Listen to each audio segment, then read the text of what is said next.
Oh yeah. Innovation, of course, did have a spell on an international team back in 2013 when he was on Team Acer back in the day.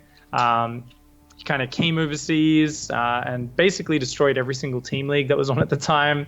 But he didn't really have those same dominating results that he'd had in Korea. He went back to the Kesper stronghold, went back to SKT, honed his skills, became a very strong player again. Not that he'd ever lost that, but it has been a while since Innovation's actually necessarily won something, but I feel like he really stands out whenever balance changes up and there's new patches. Maybe it's just because he plays so many games, but he seems to get a good handle on any new advantages that Terran get, and especially when mech is powerful, I feel like Innovation is very powerful. Well, I'm excited to see how these two will play out. As much as I do want, I would love to just talk about Leenock, or sorry, Innovation all day. Leenock actually shines to me a little bit here. Zest has not looked great in the recent iterations of the patch, but we also had that small adjustment. The funny thing is, when the qualifiers for IEM went underway, Hydra's still at 7 range. Now they've been toned back to the 6, and we'll see if Leenock can still win with them or not. Yeah, I mean, Leenock's a really interesting player because he's someone who's incredibly tactical, right? He loves to focus on his micro and his maneuvers. And in recent years, he is one of the few guys from that early era of StarCraft where you could get by literally just from microing your units because everyone just wasn't that strong at playing the game. It was very new. People were still figuring things out. And just being a guy who had these great tactical maneuvers was enough to carry him through. He did kind of drop off for a while, but then he really was reborn. Joining KT, kind of refining his mechanics and his play becoming a lot more solid. And I think very much gone the days of maybe 2011, 2012 Leenock, where you'd see him be doing these amazing tactical maneuvers, and then you'd realize that he hadn't injected in a pro match in 4 minutes straight and had like 4,000 minerals in the bank. And you'd be like, oh, okay. You did a bunch of amazing micro here, but you weren't necessarily macroing. These days, he doesn't make mistakes like that anymore. So I really want to see that kind of balance play from him with that micro tactical flair. And I don't think we'll see it in this matchup. I really hope he progresses so we can see some ZVT, because I really want to see how he would use the Burrowed Infestors. Because I think if there's like one guy who's going to pop up Infestors, throwing fungal all over Marines and everything, it's going to be Leenock. You know, one of the other parts of this too, going on Zest now, just again while we got a little bit of time to wait, Zest has actually been playing a lot of our stuff and a lot of the non-premier stuff, and it's been cool seeing him come out to play, but he's also looked not great, if we're going to be honest. Like, Zest is a legend, and we kind of started talking about, like, is online Zest different than offline Zest? So while he's not looked and had, quite frankly, bad results in the online cups he's been playing in, I'm hoping now that he's, like, you know, he's back in his jam, it's IEM, he's live, sure it might not be, like, a crazy main stage, but it's in person, and we'll see, like, the best Zest we can hope for. I hope so. He did have a very nice result in StarCraft over 2 Zergs, True, and a Laser. And a Laser especially, I think that's the most impressive result there, is because that was against one of the best CVP players in the world right now. Some people might brush that off, but if you looked at the way a Laser played the quarterfinals of BlizzCon against Showtime, it was just like dominating Zerg versus Protoss. So for Zest to take him down is really big. And I guess against True, that's always one of those matches where True is really hard to size up as a player because he can beat the absolute best guys, but he's a bit inconsistent because he plays such a wild style. So I actually didn't get to catch up on that match just yet, so I'm not sure what happened in that one. But Zest did end up taking him down. In the online cups, he's been taking out a few of the Chinese players who I'm not too familiar with. Actually, by the way, just a quick Chinese shout out to Cloudy. That guy has been on the rise lately. I hope to see really good things from him this year. Is that a Terran player? I think Protoss. I could be mistaken. But Cloudy, while we have not cast a single one of his games on Base Trade TV, he's actually made it to the round of 8 and the round of 16 rather consistently in the events he's been playing in recently. So I have never seen him play a single match so far, but I keep seeing him get further and further in those brackets. But anyways, right. Sorry guys, small adjustment to the stream title. You guys are right, it's Group B. Or sorry, we are casting in Group A right now, not Group B. Had a bit of a hiccup, but it's been fixed. As Zest and Leenock will be the first match of the day. And we might try to do it between the games. I think we did have a mod on before who had Moobot access, who did actually change one of the commands in chat for us, but didn't actually change the others, unfortunately. So if you guys want the bracket or the schedule, you're just going to have to rely on me copy-pasting that in chat, as I'm doing right now.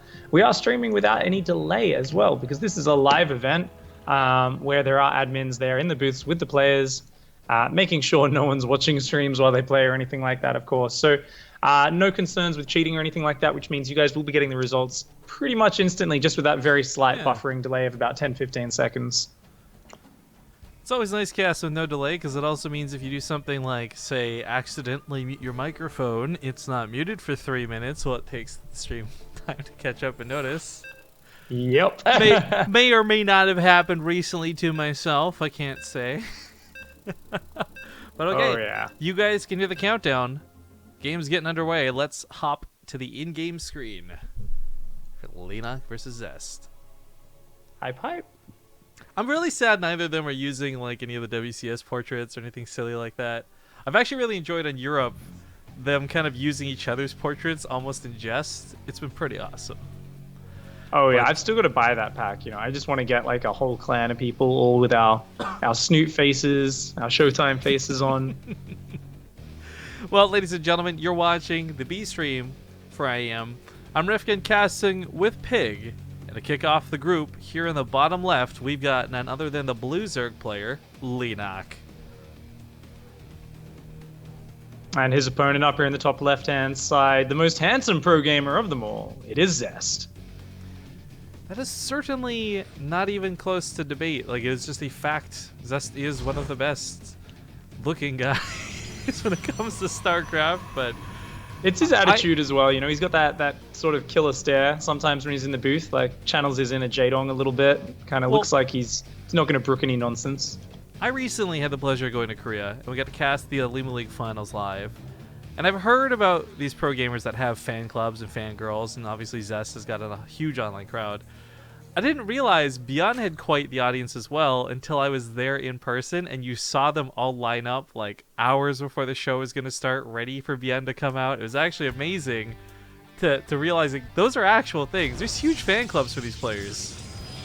That's so cool. I mean, there's certain players like Beyond, they're the guys who really do inspire it and kind of get that reaction out of everybody. So it is always cool to see. So let's talk about these openings a little bit. We are seeing a nice, fast 3-hatch before pull from Leenock. That's something we haven't seen in quite a while being popular. Of course, he is going to have a much slower Zergling speed as a result of this. And luckily for him, Zest is actually going to scout him last. So even though Zest went out with a very early probe scout, he's actually going to come in very late, and because he didn't see that third hatchery, he's actually going to have to wait until he goes into the main base, sees that spawning pool timing before he realizes what's up. Actually, so I'm wondering if this is almost an anticipation. Zest, for those who have not been watching him closely over the last couple of weeks, has been almost exclusively, with no variation to the build whatsoever, doing the Dark Shrine with the Warp Prism, bringing out the 4 DTs, and instead of making them right into Archons, actually going ham with the DTs. If Leenock's expecting this to be the case, then he knows there's not going to be some weird timing with the depths that he has to worry about. He can get away with the third hatchery, and he can kind of play that little bit of extra greed for it. If this is like not luck, but actual anticipation of Zest doing precisely that, I like this a lot out of Leenock.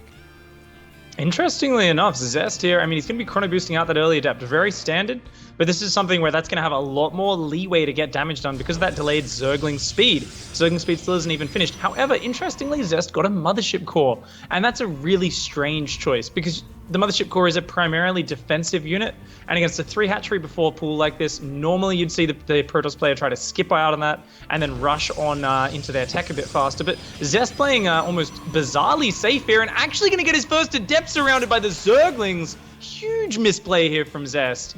That is not something you want to do. Delaying his tech with the Mothership Core and losing the first adept, a little bit jittery at the start here out of Zest. Well, with the Twilight Council finishing up, I'm expecting that Dark Shrine Pig. He's really been playing like it's a book. You can read them front, back, doesn't matter. It always reads the same way. Dark Shrine with that Warp Prism. So on one hand, like, yeah, it totally sucks losing the Adept. And of course, by getting the Mothership Core earlier, as you pointed out, it kind of delays tech, but it doesn't really throw off the timing of the Dark Shrine, which is again, expected. Zest also doing this really cool thing he's been doing more recently with the double layered wall. Love seeing that. But now the question really comes in, will Leenock die to these DTs? The impressive part about this isn't like, oh my gosh, it's sneaky DTs. It's the fact that Zest actually micros them really well around his Warp Prism. The pickup micro is always on point.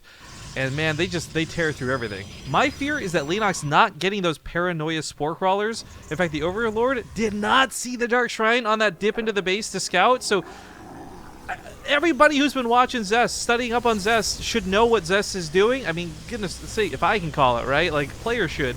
I'm worried for Leenock right now. Here we go. There's the Spore Crawlers. This could have been really bad. Kind of interesting. He's going for the spores. Yeah, I think that'll be just barely in time. That's good call from Leenock. His lair is not quite fast enough to rely on the Overseer for the defense, as it's only about halfway done now. We are going to see these DTs warping in just a moment as this Warp Prism parks right outside his base.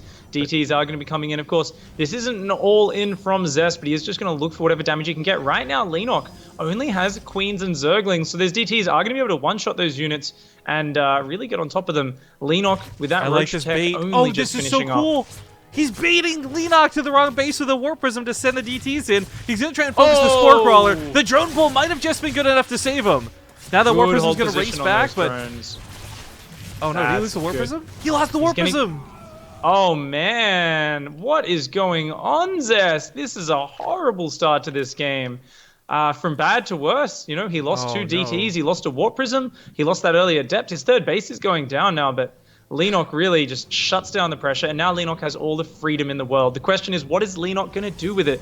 He's getting melee upgrades, he's adding a Baneling Nest, he's building a good amount of Roaches. It really does look like that classic Ravager Ling Bane play will be the order of the day from Leenock. He'll no doubt be going for a fourth base soon, and then probably just aiming to overwhelm with masses of Ling Bane Ravager in the mid-game.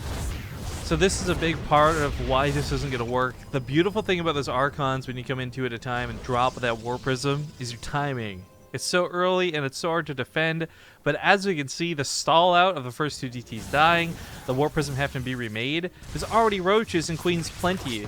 This isn't a situation where there's like less than a handful of Lings trying to kill Archons. Ooh, he's going to get the cancel on the fourth, does get something, but I got to agree with you, Graham, definitely. This is much less awkward for Leenock than it would have been if this was happening a minute ago. Those Archons still looking to get the delay. Of course, you know, Zest's macro has not missed a beat behind this. So as critical as we've been of his micro, some of his maneuvers here, this is, yeah, fantastic micro now. Takes out a good number of those Zerglings, starting to put the hurt on Leenock a little bit. Oh no, that's not how you inject. That's not how you inject, Leenock. That's all right. That'll take like 2 minutes to kill the Hatcher. He does realize and put an end to that Queen with the friendly fire. And looks like a Forge only just now going down for Zest. He's going to Blink. Blink Stalkers really are the new way to play against this sort of style from Leenock. And that can do really well because it does minimize the effectiveness of the Banelings, allows the Archons to really deal with the Zerglings in their huge numbers. And these Archons just continue to be annoying over here. Zest doing a really good job at just keeping Leenock in his corner of the bat. So Banelings do obviously not perform that well against Stalkers because they're armored, but there's this kind of general rule in StarCraft where if you've got enough splash damage, it's good no matter what. So the concern is, well, Leenock's Banelings might not be too helpful going up against these Stalkers, the Immortals, and whatever. If they're all clumped up, if Banelings get just those right hits, they're still going to be fantastic. There's a lot of drones coming out right now, too. Leenock, I wouldn't say playing super, super greedy, but it does make me worry seeing 11 drones still being made when I think he knows that there's got to be an army waiting for him. Yeah, the big pattern we've been seeing a lot in this meta is a lot of Archons, a lot of Blinkstalkers being warped in, and the Protoss just hitting a nice, sharp attack before the Zerg can get up to anything like Broodlords, Ultralisks, and sometimes even aiming to hit before +2 kicks in. Interestingly, Zest here is actually adding charge. Did let Blink finish, hasn't warped in any Stalkers yet. Maybe just getting that as a little bit of safety against, of course, you know, a huge Baneling timing, safety against a Mutalisk switch. But, yeah, interesting choice. I don't know about huge Baneling timing, but that's a timing for a huge amount of Banelings, Pig. That's close to 30 being made as we speak. And, of course, for those who haven't been keeping too close tabs on the game, Banelings with speed now have 10 extra health, so they're not so easy to pop off. Oh, it looks like Leenock wants to get aggressive here. He's trying to actually drop fire on the Mothership Core. Zest too good for that. Dodges his way out of that. And Zest's army looking quite solid here. It's mostly Immortals and Archons, just a couple of Gateway units mixed in to add something there. But Leenock here, he's not going to give him time. I think Leenock's just going to go for it here. +1 attack is finished for Leenock against the +1 of Zest. Oh, those force fields forcing Leenock to engage. He tried to pull back, but nice spreads from Zest, but good Baneling connections as well. If Leenock, he's just going to gather up here. He did clear out some of those units. The units lost tab looking pretty good for Zest so far. I'd surprisingly even trade there, though. He did get a couple of the Archons surrounded with his Lings, so, like, yeah, unfavorably lost some Banelings. He also got some nice Archon kills. He's going to send those Banelings right to that probe line, though, Pig. Oh, no! Nice. Does get 12 probes. Just walks on out of there. That's a good trade for Leenock. Starting to hit Zest's economy. However, Zest's Archon count getting very high right now. His +1 attack is now finished. A very important upgrade, which is going to allow those Archons to be one-shotting those Zerglings and so on. So here comes the counter push from Zest. I don't know if there's enough Banelings ready. Leenock needs to buy time. He can't engage with all of his Zerglings at once. He needs to wait for the Banelings to be ready. He's going in with a lot of his Zerglings, but they take massive splash damage from the Archons. He has whittled down the army, and now the Banelings are ready. They're going to roll on through, doing as much damage as they can. Is there enough? I think Leenock might just barely have held this. The Corrosive Bile on the Warp Prism shuts down the Warp-in reinforce, and there's no detection. There's no detection. He's going to make the Overseer, but these teams are going to get a couple more hits in. That was so close, though. If that Warp-in had completed, that might not have been so clean for Leenock. Nice recall out of Zest, though, keeps that Immortal alive, and he's going to be fighting with the scraps of his army. I don't know if he can stop this counterattack. Nice surround. Goodbye, Archon. Great snatch there by Leenock. He is up just a little in army, quite a lot in army supply, sorry. He is up just a little in workers as well. Of course, Leenock still wants to get more damage done. Yes, that was a great trade, but because Zest has a healthily mining 4th base, he can afford to replenish. Leenock wants to get more damage done. He wants to use this army advantage. He might not have a healthy mining base for long, Pig. That big Ling run by is about to go in. And yeah, there's a cannon defending, but here's a hold position on his Lings. Oh, very nice. Takes out 8 probes instantly. We'll grab a few more as well as they try to retreat there. Leenock shuts down the mining on that 4th, knocks down the economy of Zest. And once again, Leenock is now in the lead in army and in the lead in that economy as well. Behind this, making a transition, one which Zest might not expect right now, into Ultralisks as well as that Adrenal Gland upgrade. That's going to give him a lot of power since all those Immortals got wiped out before. That's actually a great point, because I don't know how much... I mean, he's making them now, but I think this is just so he can spend his money. He might not be thinking there's a huge emphasis on the necessity for Immortals, which, yeah, with the Ultras coming, certainly is going to be the case. I mean, they're going to be nice to pop off Infestors if they can, but, man, one thing now for certain, Leenock has got all these Queens starting to gather energy, so even if those Ultras come under fire, there's a lot of Transfuses ready to go. Leenock's going to come in with another counterattack. Baneling's leading the charge on this right-hand side. Zergling's diving on in. A couple of okay Baneling hits. Good Zergling surround. He's going to be able to take out that Archon and those charge lots. So good little trade here for Leenock. And this is just pinning Zest back in his corner of the map, forcing him to evacuate probes, getting nice trade-offs. The only thing that Leenock I could be critical of him for right now is that he doesn't have a 5th base behind this, and his bases are starting to run out of minerals. So I feel like if, you can see his 3rd base has got way too many workers on it, his 4th is way oversaturated. Wow. Finally, he sends a drone down to that 5th. If he had that up already, I feel like this game would be almost over. As it is, though, a 40 supply lead, not bad at all. Kindness plating's on the way. This is pretty good position. What I love is that we're at this point, too, where it's not just 40 supply in Lings or, like, useless units. There's not just Ultralisks. There's lots of Queens. There's Infestors. This is a fantastic-looking army out of Leenock. The Banelings rolling in are actually really dangerous. It's very important Zest is on top of this. With 2 weapon upgrades, they one-shot probes. It can be devastating. But that's so many Lings to have to deal with on the in-between of these bases. Zest retreats to each corner of his base. He doesn't want to engage this army at all. Nice positioning here. Zest trying to fight on 3 different angles, but the fungal catches those Archons, and little corrosive bile lands on top of them as well. The Banelings and Zerglings crashing through everything. The natural wall is down. The robotics facility is almost killed. DTs are coming in. There's no Overseer. DTs might actually be able to hold on right now. Oh my gosh. Of course, for those who don't know, DTs with upgrades hit about as hard as an Immortal does, so even the Ultralists are not that scary. Leenock's going to run by with the Lings, but he loses that massive supply lead that he had going into this. Leenock's got to be annoyed at that one. He was in such a good position. I thought he was going to close the game out completely, but doesn't quite get it. Does come back in with a nice Zergling counter. There's 1 overcharge left, though. Is going to be able to take down these Zerglings after they get a few more probes. Actually, very good focus fire from Leenock. Takes down 7 probes. That's pretty sick. One of the concerns I have now for Zest is, like, okay, he's starting to take these better army fights. And yeah, there's a couple cool DTs here and there. But while Leenock maybe didn't have a 5th until just now, Zest is actually not mining so great. His probe count at 48, but his income barely over 1,000. Yeah, and we're about to see drones transfer to the 5th of Leenock as well, which is going to make that income disparity grow even larger. And I mean, looking at this map layout, really, how does Zest secure a 5th base? If he moves out to take a 5th, that's going to spread him so far. And against the hyper-mobile Zerg army, I don't know how that's gonna work for him. Well, one DT going to stop mining on that base, which is really annoying. Big letting run in, not quite going to get a lot done. Maybe kill the pylon and the cannon, but it's more than enough to stop this from getting out of hand. This is Leenock giving up a lot of legs. Yeah, you're spot on there. I mean, it was good he brought the Overseer to try and deal with DTs with that, but on its own, not the strongest move. Leenock going to have to build some spines and a Spore at that 5th base, going to have to try and secure that. And Zest actually tying up the supply right now. Of course, Zest has 2-1 upgrades. He's got +3 on the way. He's just massing TTs right now. I love just so many Archons. So Leenock accidentally made a Swarm Host, right? But he's actually using it. I love this. Locust coming in for the attack. Watch out. Oh, wait, they did nothing. It's 2 Locusts. Who cares?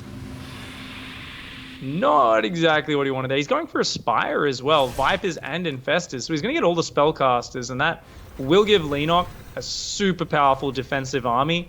If Zest balls up and tries to push into creep, Leenock's going to have an easy time landing that Fungal Blinding Cloud combo, and that will just tear Zest's army apart.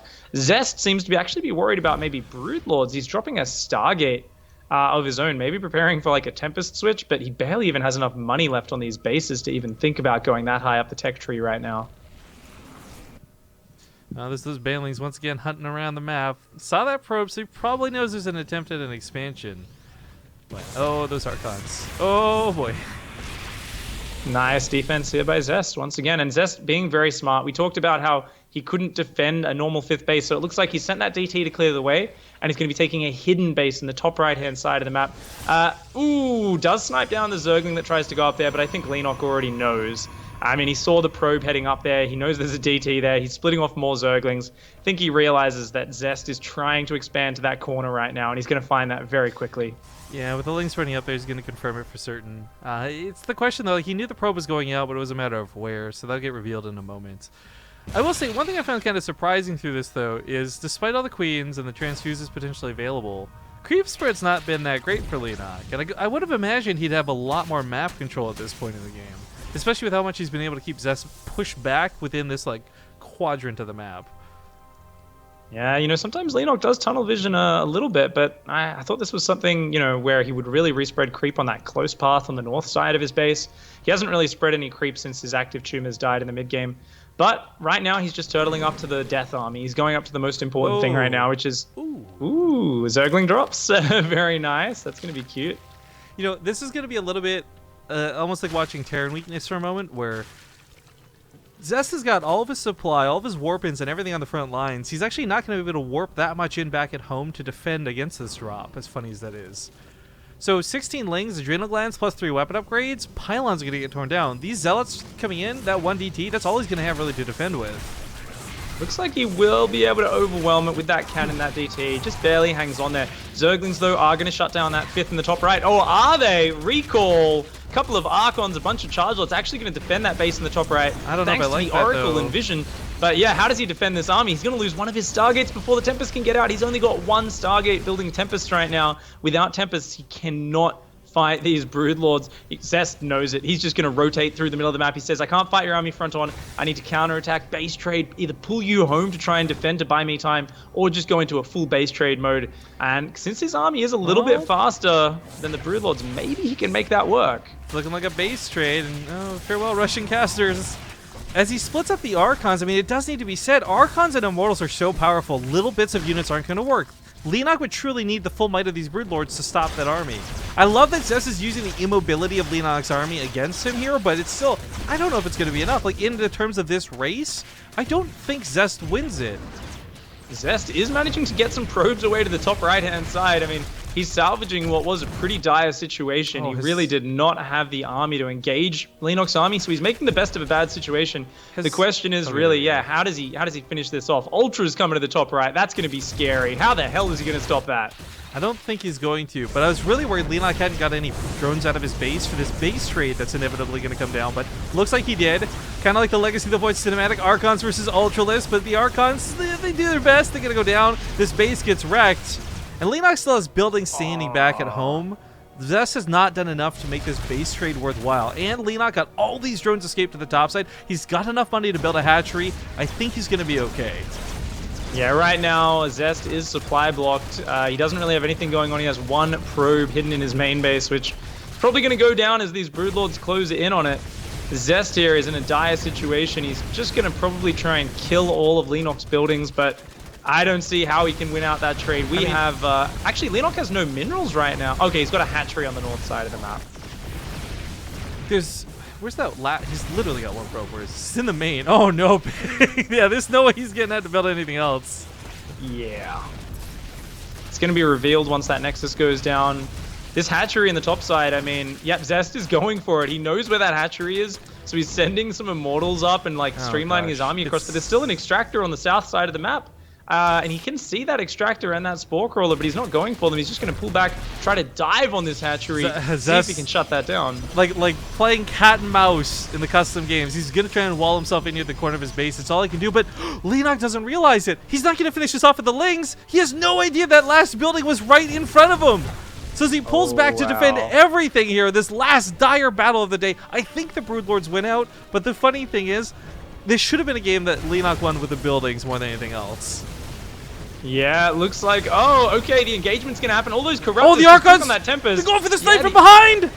Oh, wow. Archon flank is massive. But the Ultras on the front side just crushed through almost all the units. No, there's still a few Immortals standing. Oh my god, is Zest going to make this happen?